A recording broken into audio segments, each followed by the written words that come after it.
നമസ്കാരം. സ്വന്തം നാടിനു വേണ്ടിയും നാട്ടുകാർക്ക് വേണ്ടിയും മാത്രം ഭരണചക്രം തിരിക്കുന്ന ഭരണാധികാരിയുള്ള നാടാണിത്. എന്നാൽ ഈ ഭരണകാലത്ത് ദുരന്തമായി തീർന്നത് മറ്റൊന്നുമല്ല, പ്രതിപക്ഷമാണ്. ഒരു കാര്യവും ഇല്ലെങ്കിലും ചുമ്മാതെ സർക്കാരിനെ അങ്ങ് വിമർശിക്കുകയാണ് പ്രതിപക്ഷത്തിന്റെ പണി. ആ പണിക്ക് ചൂട്ടുപിടിക്കുന്നതാകട്ടെ സതീശനും. വൈദ്യുതി നിരക്ക് ആദ്യം കൂട്ടി ജനങ്ങളെ ദ്രോഹിച്ചത് UDF സർക്കാരാണ്. അതങ്ങ് മറന്നുപോയി കാണും പ്രതിപക്ഷ നേതാവ്.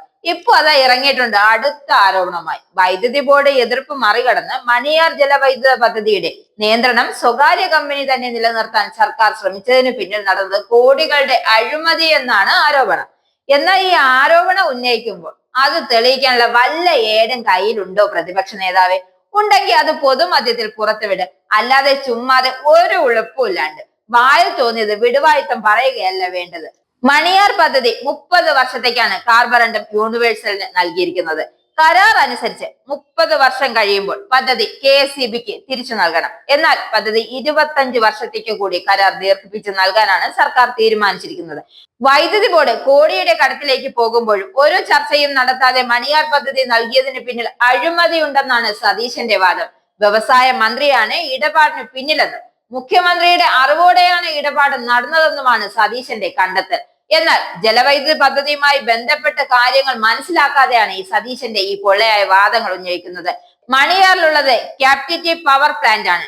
വ്യാവസായിക സ്ഥാപനത്തിന് ആവശ്യമായ വൈദ്യുതി അവർക്ക് തന്നെ ഉൽപ്പാദിച്ചാണ് ഈ പ്ലാന്റ്.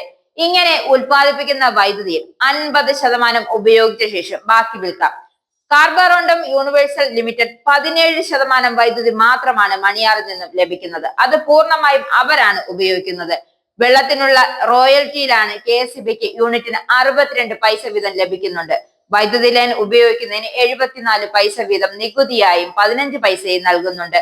വ്യവസായം നടത്തുന്നതിനുള്ള 3 ഉപാധിയായാണ് ക്യാപ്റ്റീവ് പവർ പ്ലാന്റിനെ കാണുന്നത്. വ്യവസായം നിലനിർത്താൻ ഇത്തരം പദ്ധതി പ്രോത്സാഹിപ്പിക്കേണ്ടതുണ്ട്.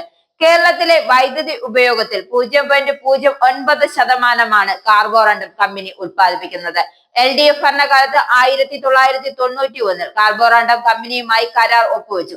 1994 പ്ലാന്റിൽ ഉൽപാദനം തുടങ്ങി. 1994 UDF സർക്കാർ രാജാക്കാട് സ്വകാര്യ കമ്പനിക്ക് ക്യാപ്റ്റീവ് പവർ പ്ലാന്റ് അനുവദിച്ചിട്ടുണ്ട്. അന്നത്തെ കരാറിൽ നിന്നും വ്യത്യസ്തമായി പ്ലാന്റിലെ കാര്യങ്ങൾ ദേശീയ തലത്തിൽ മാറ്റങ്ങൾ ഉണ്ടായിട്ടുണ്ട്. ഇതനുസരിച്ചാണ് സംസ്ഥാന സർക്കാർ നീങ്ങുന്നത്. ഒന്നും അറിയാണ്ട് വായിൽ തോന്നുന്നത് കോതയ്ക്ക് പാട്ടാക്കരുതേ സതീശ.